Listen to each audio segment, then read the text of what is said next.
Hi, hello. Welcome back to the PMdistilled series. In this session, we'll be discussing Develop Human Resource Plan. We are still in planning, and during planning, we have to decide on the team size, the team structure, the roles and responsibilities, the reporting structure. So think of a project which needs, let's say, it's a 1,000-member team. Then how do we get them? We need tremendous planning to get them on site, their travel arrangements, their induction programs, their local conveyance, their accommodation. So all these things need to be planned well in advance. Only then we can really start the work. So this may not be applicable for very small teams of maybe 3-member, 4-member teams, but when the team size increases, these things are very significant.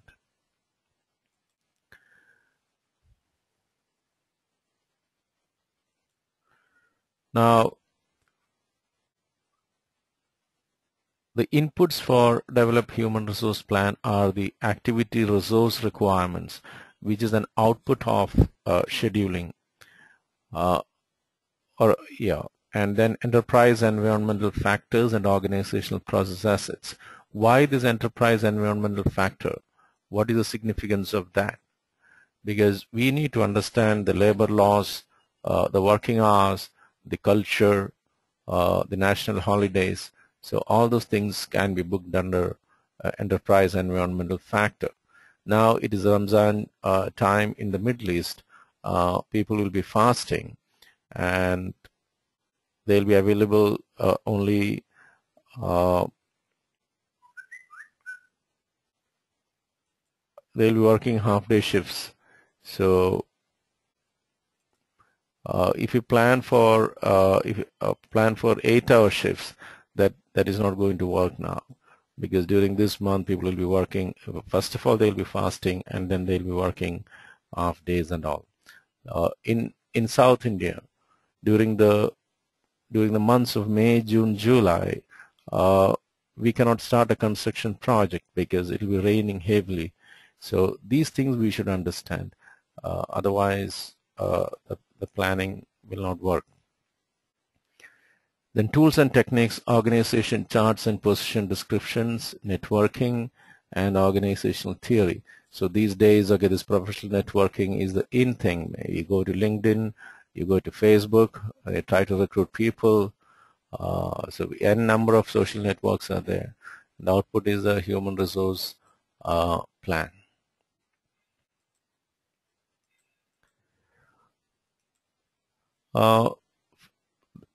This is a very smart way of defining the roles and responsibilities of the team members.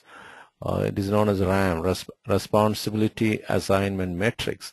Here what it says is, okay, now create blueprints. Project manager is sign-off authority. Engineering manager is only accountable for it. Quality assurance manager is participant. Purchasing manager, no role to play. And manufacturing manager also is just participant.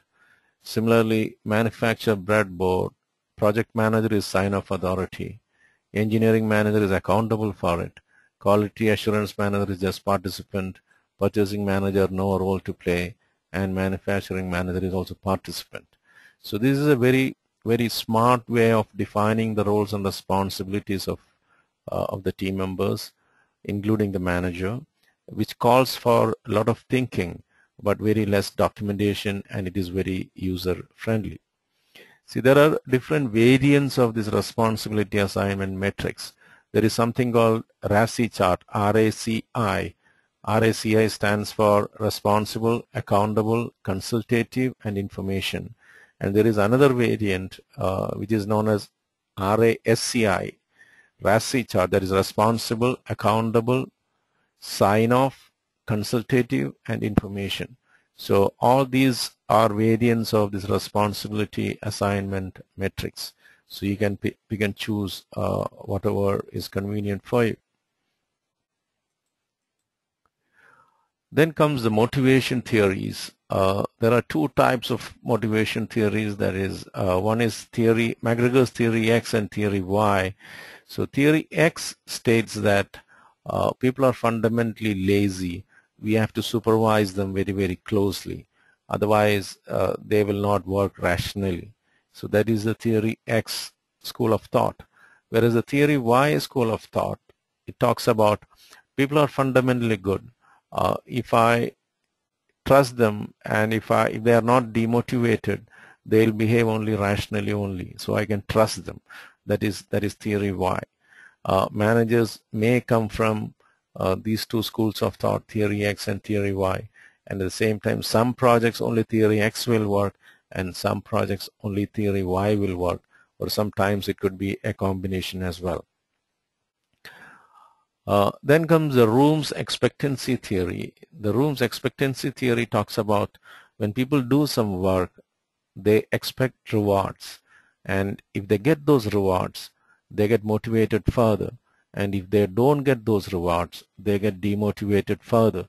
So this could be the reason why in organizations performers are always performers and non-performers are always non-performers, because the performer will do something and he'll expect the rewards, and because of halo effect or whatever it is, he will get those rewards, and he will be motivated further to do better things. So that way is on a positive spiral.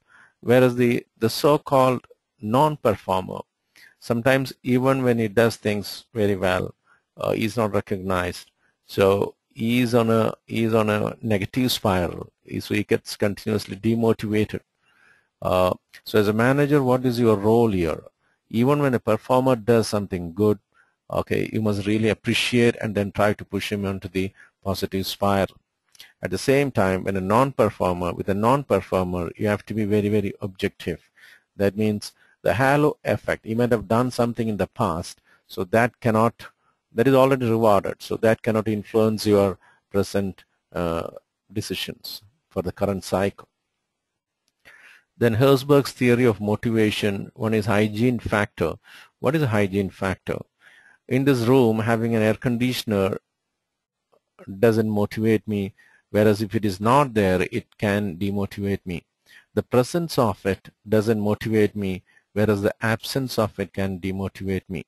Having a glass of water in this room doesn't motivate me, whereas if it is not there, it can demotivate me. So don't underestimate things. Even small things can influence a person's motivation level.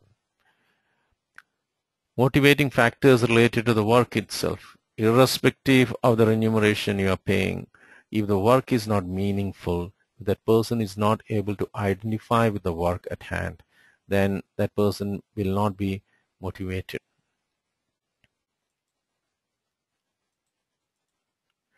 Then comes the Maslow's hierarchy of needs. This is there from decades together.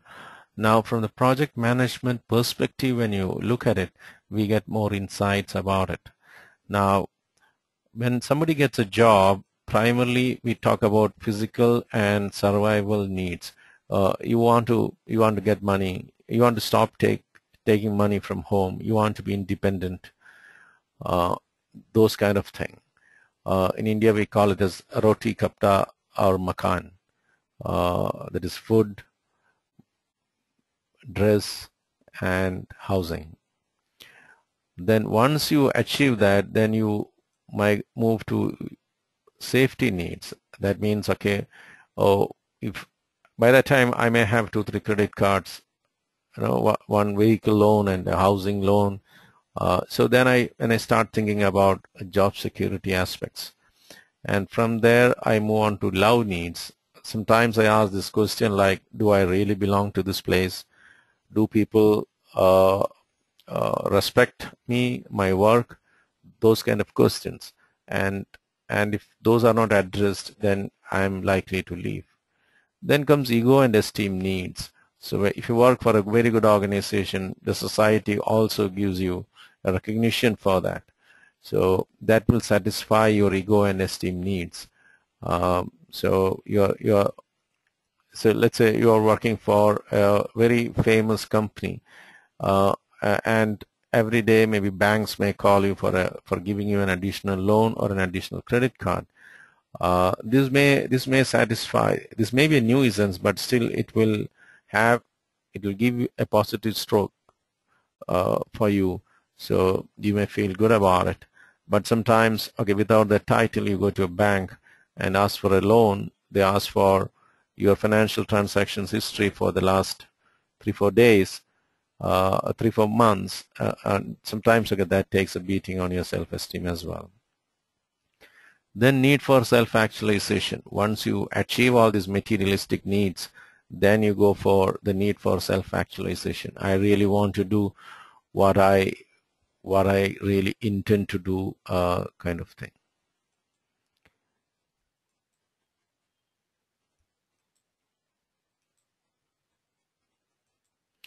Okay, so the key thing when we really look at from the project manager's perspective, maybe your junior level team members may be operating at this level. Your 2-3 year experienced guy may be operating at this level. 5, 6, 7 years experienced guys may be operating at this level. Maybe the sponsor and all may be operating at this level, and maybe the CEO level, chairman level and all may be operating at this level. So we should know how to deal with them. So at this level, if I talk about project vision, strategy and all those things, you may lose interest, because what motivates here is money, and here what motivates is job security, and here what that really motivates is recognition during the day-to-day work. And here here we should be talking about the business ratios like payback period, return on investment, net present value, opportunity cost. So those kind of things will really help here. Then comes the need for self-actualization. So if somebody is operating at that level, then you should be able to speak at that language. So as a project manager, your stakeholders may be falling into any one of these categories, and then you should have strategies to deal with them appropriately. Then these could be the contents of a staffing management plan, like the staff acquisition strategies and plan from where to get them, how to get them, timetable for getting them, release criteria. Sometimes in projects we call it as ramp up plans and ramp down plans. The training needs, recognition and rewards. We need to budget for those things. Guidelines for compliance, government rules, safety policies and procedures. So all these things can get into your staffing management plan. Then acquiring the project team, the most widely used tools and techniques are negotiation, pre-assignment, acquisition, and virtual team. It says pre-assignment, this probation period is an example of pre-assignment. Acquisition, if you have enough funds, you can even go and acquire a company for that specific skill set. Virtual teams is all about distributed teams. That comes under virtual teams. Now, while doing the stakeholder, now an understanding of the organization structures will help when we plan for the staffing management. Now, this is a functional organization. Most of the manufacturing companies, they falls into it because their income is not coming from project management related activities. It is coming from something else. So in those kind of organizations, like they have a marketing vice president, finance, human resource, procurement, engineering, these type of guys. And now let's say they're going for a ERP system rollout. Most probably their engineering manager will be the sponsor, and he'll pull out the trusted right hand from his department and appoint him as a project manager. The key thing with the project manager in a functional organization is the project manager in a functional organization will have very less authority levels, whereas the sponsor will have, the functional manager or the sponsor will have the maximum authority levels in a functional organization. Then comes a projectized organization. In a projectized organization, the project managers have an independent reporting route. they report to a vice president projects. The projects is the one which brings in money to the company. So all other departments may act as a support service in a support service to the projects. So in a projectized organization, the project manager has maximum authority level and the functional manager has minimum authority level. Then comes a kind of matrix organization. Wherever we need cross-functional skill sets, we go for a matrix kind of a structure. So here, if you see, now let's say there will be a marketing coordinator to a project. There can be a human resource coordinator to a project. And for project-related things, the human resource coordinator will report to the project manager, whereas HR-related things, the person may report to here. So team members in a matrix organization may have dual reporting. Sometimes we call it as dotted line reporting. And the matrix organization is the right type if you need cross-functional teams where skill sets can be shared across teams and all. A matrix itself can take three forms.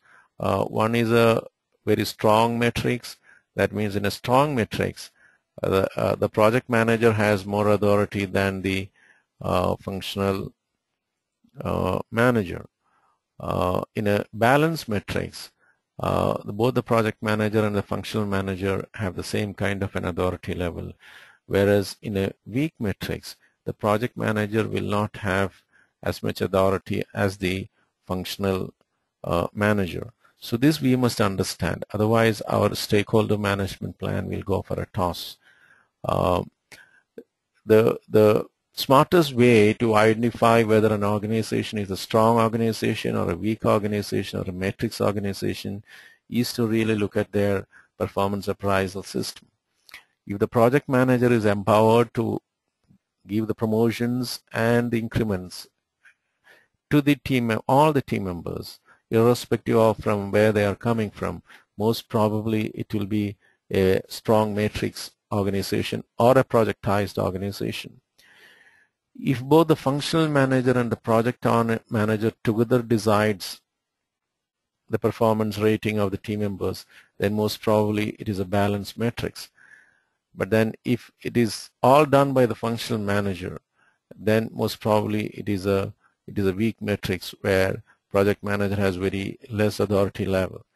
But even in a weak matrix, the project manager has more authority than a project manager in a functional organization. So an understanding of these organization structures will help to determine the power equations. So this is one slide which talks about all these things. Now in a functional organization, the functional manager has maximum authority level.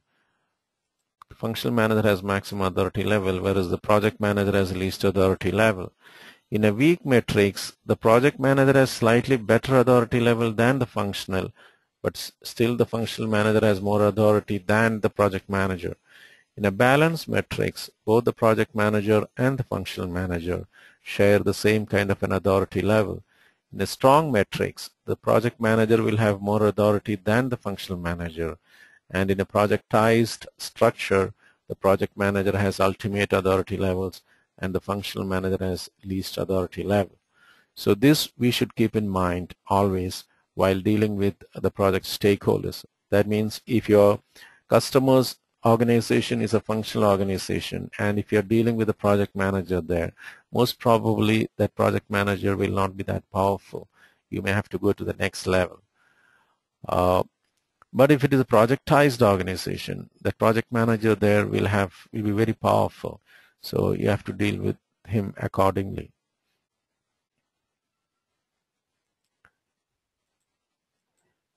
Sometimes a resource staffing histogram will help in the sense if you have a schedule and if you know the start date and end date and if you know the resource requirement at the activity level, then we can aggregate it like August first week I need 125 hours of technical writers. August 2nd Yeah, August first week I need 125 hours of technical writers. August second week I need around 240 hours. August third week I need around 275 hours of technical writers. So if you can create something like this at the time of planning stage itself and then give it to the HR department well in advance, then the probability of you getting the resources on time, that will be better than highlighting all these things in the last minute. So with this, we complete the plan human resource process of PMBOK, and the next one we'll be talking about plan communications. Thank you.